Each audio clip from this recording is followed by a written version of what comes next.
y'all, I'm back. So, after doing that 50-minute video yesterday about changing 4 schools in the past 6 years, I've decided to do a kind of final thoughts and lessons that I've learned about choosing schools and changing schools over the past 6 years. So I'm going to title this video Advice I Would Give Myself, my younger teacher self, about choosing and changing schools. Okay, so the first thing I wish I had done when I was looking at schools, obviously you should put together a list of questions, and after each school that I changed to, I added to my list of questions. Now this list of questions I will link in my description box below. And this list of questions is not necessarily questions I would ask administration in an interview. These are questions I would investigate on my own for the most part. As much as possible, you should always do your work and research on your end before ever even going to an interview, right?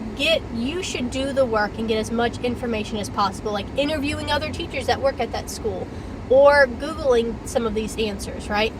Or just thinking about them for yourself, right? For example, drive time is not something you necessarily need to Google. You just have to think about how far am I willing to go, right?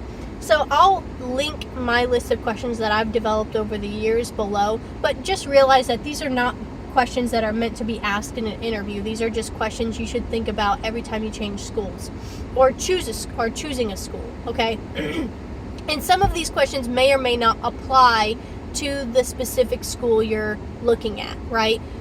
Because I've done multiple different kinds of schools. I've done public, I've done charter, I haven't done private, but I almost did private. I've done interviews with a private school. And I've done virtual versus in-person brick and mortar schools. So some of these questions may or may not apply, but I have added to my list over the years, and then I pick and choose which questions apply to my school, and then from there I kind of narrow down what can I investigate all on my own, and then who can I interview that already works there, not just administration but other teachers who work there. These questions you can ask them too. Okay, so with that out of the way, here are some of the things that here are some of the lessons I've learned over the years, okay? First, you need to ask questions and investigate when you're trying to choose a school, and I'll link that in that document in the description box below. One of the things that I wish I had done is, and I don't even know if this is on my list, but I should have looked, when I was choosing a school and a grade level, and actually a state, right? If you're a young single person and you can go to any state you want to, you should be looking at the state standards. You should be looking at the curriculum. How do they deliver that curriculum? Are they high-tech school or low-tech school? Like, some schools are low-tech on purpose. One of the charter schools I went to was low-tech on purpose. Another charter school was high-tech on purpose. One of my current public school, it uses Chromebooks for the most part, not necessarily exclusively, but most of their work is done through a Chromebook. And so you have to really investigate the curriculum of the school that you want to teach at. Is this curriculum something that you want to teach? Does it have topics that you're interested in? Does it have the level of literature? Now, bear in mind, I'm an English teacher, right? So these are the things I'm looking at as an English teacher. Does it have the topics I want to teach? Do I like the literature that they're teaching? Is it more language focused and heavy, or is it more literature focused and heavy? And that will definitely differ from school to school.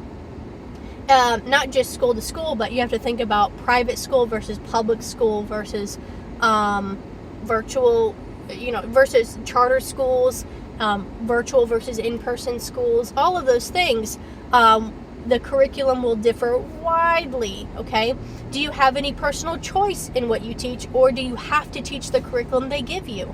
Are the lesson plans laid out, or do you have to develop that all on your own?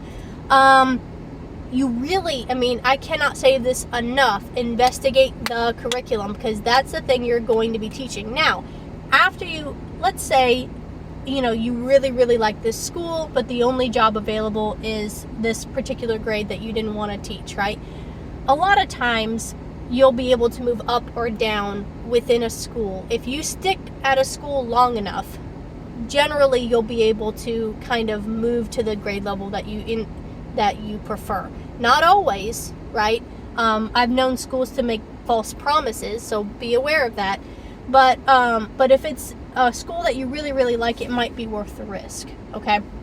So just be aware that, if you're trying to choose a grade level, really look at the curriculum, really look at the level of literature, and how they deliver that, right? If you're not technologically savvy, then maybe a school that delivers their curriculum through a Chromebook is not for you, right?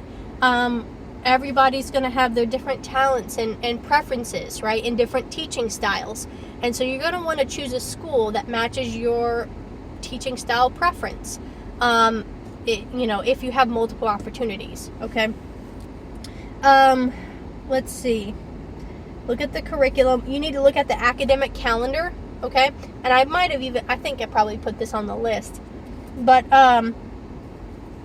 the academic calendar really matters, because some schools are going to be year-round.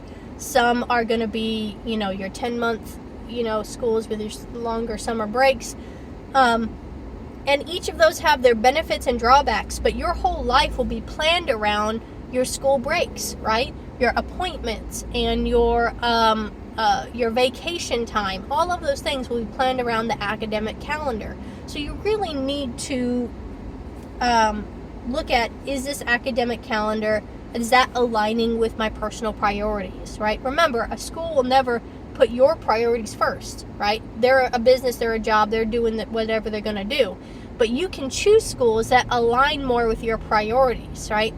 One of the nice things about Louisiana, and where we live in Louisiana, we have Mardi Gras off usually, okay? Maybe not, some schools will have a whole week off. Some schools will only have 3 or 4 days off for Mardi Gras, right? And so that's usually when we plan to go to Disney, right? And so when you're choosing schools, those vacation times really matter and may affect the kinds of vacations you can take and where you go. What else? Okay, so obviously this kind of goes without saying. You're going to be looking at the pay. My phone says it's too hot. Maybe I can kind of... you're obviously, that goes without saying that you need to look at the pay. Let me see if I can get more in the, get it out of the direct sunlight. You're going to be looking at pay, and public schools, usually your pay, I think always, I'm not sure, I say usually, but I think always your pay scale is going to be public record and knowledge. You can literally Google the pay scale for your county or your parish, and there's really no negotiation with that, right? That's what your state is willing to pay, or your county is willing to pay for teachers, okay? So it is obviously something you have to look at, and the benefits and retirement, the state retirement, and you obviously have to look at, if you're choosing a state, this is a big deal with teaching, okay? And when you're choosing private versus charter versus public, each of those have different retirement. You can have a 401k, a 403b, or the state retirement pension program, okay? And you really kind of have to very quickly decide which one you want to join, because if you go public, you're stuck with that, right? If you put in 15 years in a public school, you're really not going to want to go back to go to like a private school or a charter school that only does 401k, because obviously you can roll over the money that you've put in, but you will have wasted, your time at this, depending on where you're switching from and to, you will have wasted some of your time, right? if this school does 401k matching and you switch to public school, well, you've lost the matching aspect of that. You still get the money back that you put in, but you have kind of wasted your time a little bit on your retirement. So you really, really have to think about if you're going to when you're changing schools, you could just change from public to public to public. But if you try to change from private to public to charter, that's really going to mess up your retirement. So you really need to think hard about that. What else? Let's see here. Bonus. Now, again, this is not something you might necessarily ask in an interview because bonus money is not guaranteed, okay? And this is may or may not be something you ask. It may be something you ask in an interview, or maybe something you ask later on. It depends on how important it is to you. But it can vary very widely, okay? So, like at my first public school, my bonus at around Christmas time was about $300. At the charter school that I taught at, it was a few $1,000s that you didn't get that year, but the following year in October, right? They didn't want you to leave their school. They didn't want, you put in that hard work, and it was a whole lot of money they were going to give you, but you didn't get it till the following October or November or December, till like a year later. And so, the bonus money can make a difference. It's not guaranteed money, but that's a lot of money to be thinking about. And when they give you the money is a big deal, right? What else? Changing jobs, choosing a job. Okay. Now that I've talked about when you're choosing a job, those are some of the things you should think about. Those aren't all of the things you should think about, but there certainly are some of them. And again, look at the list that I'm going to link in the description box. But now, let's say you're trying to decide if you should change jobs. Okay, so we're moving forward to this new topic, changing jobs. What I wish I could tell myself when I was trying to change jobs and going through the very stressful time of changing jobs, looking for a new job and changing jobs, one of the things I wish I had known or thought about is I should have thought about, why am I so unhappy? What is making me miserable, and why do I want to change jobs?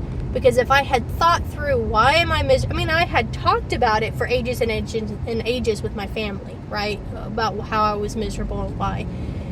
But I don't think I was solution oriented. My first thought was, I'm going to find somewhere else. And I don't think that's a bad thought, right? There's nothing wrong with trying to find something better. But for example, at my first job, I was working very, very late, till, actually my first couple of jobs, right? I was working really late until like 10 p.m. Actually, the past 5 years, the past 5 years of my life have been working till really, really, really late and working very, very early in the morning. That's why I left my last job, right? Is because I was overburdened. But with my first job, I think I could have fixed it. With my previous job, I couldn't fix that problem, right? They didn't provide the support I needed to not work very late. But my first job, I don't think I had to do that kind of work. My inexperience and then the things I had been taught in college, and I was so strict on those things, made me feel like I had to work very, very late. And that's just not true, right? And so if I had really identified what's making me miserable and can I fix it at this job, can I make my job work for me, right? Can I modify what I'm doing in my planning and my grading to make this job acceptable and palatable to me? And the answer would have been yes. But and again, I had other issues with the job, which is why I left. It was not necessary to immediately think I have to leave this job, right? I could have first thought about if I'm working too late, what can I do during my planning, or what can I do in my grading to really lessen the amount of work so that I go home on time and not make myself miserable. And so that's the first thing I would say is before you change jobs, can you find a solution or change what you're doing to make your job work for you and align with your priorities, okay? If let's say what you're teaching is miserable to you, can you supplement the lesson in a way? Or if the kids are failing and you're feeling bad about it, is there something you can do or supplement with the lesson that makes this job more palatable to you? Maybe you prefer a certain, let's say, your curriculum doesn't have any language skills mechanics, and that's your favorite thing to teach. I'm sure there's a way for you to do to fit in language with a bell ringer, right? There are ways to make this the job is flexible enough, I think. Depends on the school. You have to function within the limits and bounds of your school policies and curriculum. But a lot of times you can find a way to sneak in the parts that you like about teaching your subject, right? So there's that. First, make the job work for you if you can. Second is, if you can't make the job, let's say you are forced to do this club that you don't want to do, right? Can you get over it? Can you just accept that this part of the job you're just not going to like, and it's not that big a deal, right? Can you just accept that this is just the hard part of the job and get over it, right? I think there have been times where I was so I made a bigger deal out of problems that weren't that big a deal, right? Yeah, I mean, over the years, I've thought that about, whenever kids are having a bad day, and, I made such a big deal out of it, and and you look back and you think, I don't even remember the student conflict that I had years and years ago. It's like, am I making a bigger deal out of this issue than it needs to be? Can I just get over it? So, that's the first thing. First thing I would say is, can you make the job work for you and modify what you're doing to make the job more pleasant? The next thing I would say is, if not, can you just get over it, right? And if still the answer is no, which is very possible, I think there were issues at each of my jobs where it's like, no, I can't get over this. At my previous job, it was, it was too much. It was overburdening. I didn't have the support I needed, and I kept having to move up grade levels. There were so many reasons that I needed to find somewhere else to be, and the drive was too long. You can't change, you can't fix that, right? If the drive is an hour long and you're always in traffic, and that's something you cannot fix, all right, now it's time to start doing the research. You should always have your resume updated, even if you're not looking. I'll say that. So that you don't have to go back and remember all of the work that you've done over the years. You should always keep I would say at the end of every school year, update your resume, right? That's the first thing. Whether or not you're looking, keep your resume updated. The second thing I would say is, if you're miserable and there's no way to make the job palatable to you, there is no harm, there's no risk in looking around, right? There is this job is, this profession is full of women, right? This job is mostly females, right?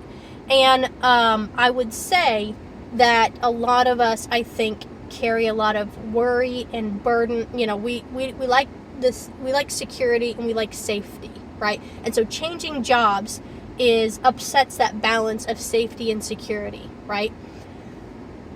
But you should not let your worry keep you from looking for another job. There is no risk to looking around at other schools and other counties and parishes and doing your research. There is no risk to going to an interview, right? There's just a lot of emotional, in the moment stress, right? But there is no actual risk to doing that, right? And you have to realize this is a job and this is a business. And I know it feels very personal, right? You make these personal connections with your students and you make these personal connections with your coworkers. So it feels very personal to try and leave them. But you have to do what's best for you and your mental health and your family. and you cannot worry about everything else, okay? The kids will get the education with or without you. The school will move on with or without you. They can find another teacher. There's always somebody else waiting in the wings, okay? So you cannot worry about any of that.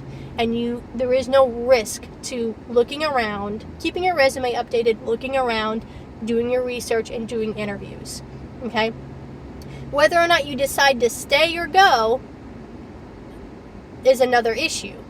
But doing the research and doing the interviews can be done without risk, okay?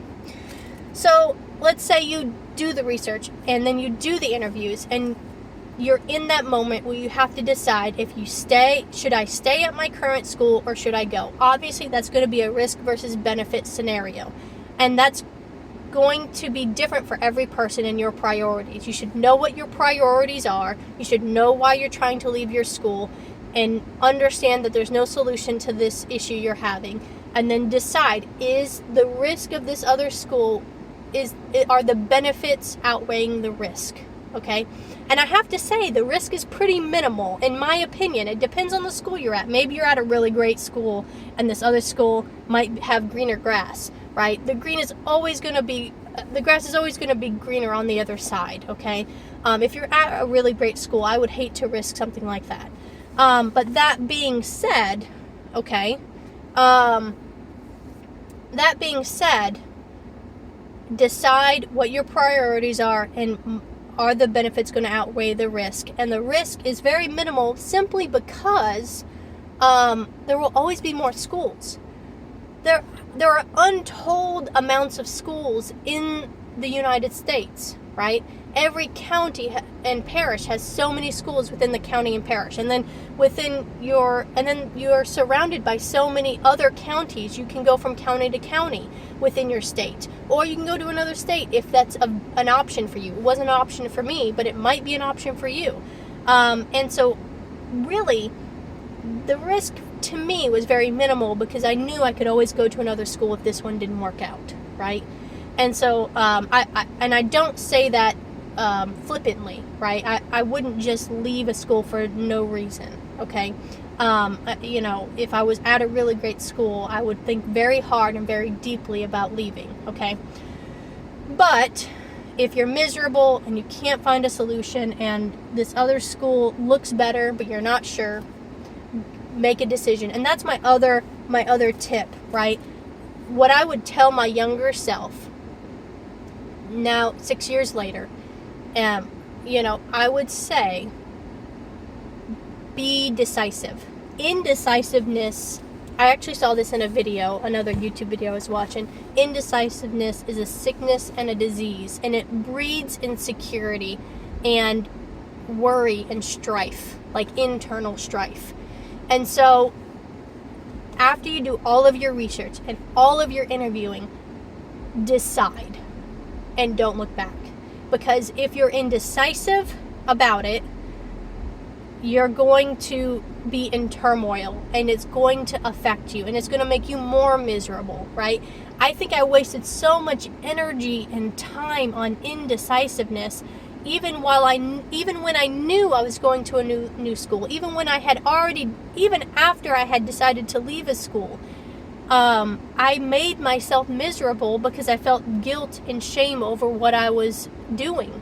And remember, it's a business, right? You have to do what's best for you and your family. You don't look back. You don't have regrets. And don't worry about it, right? The job will move on without you, right? And I know it's hard to leave your kids. I've done that twice, and it was hard every time. I mean, I've done that 3 times I've done that. But and it was hard every time. And you develop these personal connections with these babies, and you just love them to death. But again, if you're miserable, you have to move on. The kids are also going to move on with or without you anyway, right? You just have to make that break. Be decisive. Don't let indecisiveness steal your joy. And that's where I really want to leave this video. Because I really mean this. Don't let indecisiveness steal your joy. You can decide to stay or you can decide to go, but either way, don't let it steal your joy. Just make a decision and don't worry about it. I know that's easy to say and hard to do. Even, this is like a lesson to myself. Future self. Make a decision and don't look back. Don't regret it. Don't worry about it. If you decide to stay, hey, maybe you're going to stick around and see if the job gets better. Great. And if it doesn't, you can still leave later. And if you decide to go and the new job isn't as good as you had hoped, there's always another job. Don't be indecisive and don't regret it, right? Don't look back. And you will be a much happier person. Your self-esteem you'll be a lot more confident, and you'll be happier overall, right? Don't be sorry or guilty about doing what's best for you and your mental health and your family. And that's where I want to leave it. And I hope these thoughts will help somebody else, right? If I could have told my younger self this, I think I would have been happier overall. And so I hope these thoughts will help someone else have an easier time of it and maybe make wiser decisions than I did. And and that's where I'll leave it. I may do an updated version of this video in the future because I'm sure I will learn new lessons over the years, but for now, that's where I'll leave it. Have a good day. Bye.